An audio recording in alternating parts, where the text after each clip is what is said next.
Steel built Britain, and the country used to lead the world in its production.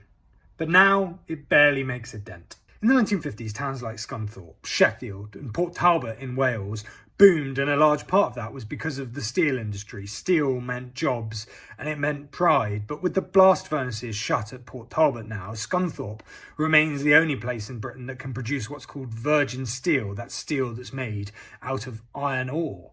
Then came the 1980s and the era of Margaret Thatcher. If you've seen any of my YouTube videos, you'll know that the 1980s was when almost everything changed, and that was the case with steel as well. Margaret Thatcher pushed privatisation, and whatever its merits or costs as you see them, that meant entire towns losing the jobs that made the towns prosperous and the industries that they relied on. In many of those towns, the steel furnaces were never lit again, and that's the place we find ourselves in today, where only one place in Britain can produce the steel that we need for national security issues like battleships and the railways. I'll be making a YouTube video later this week that looks in more detail about how this happened and what it means for the future.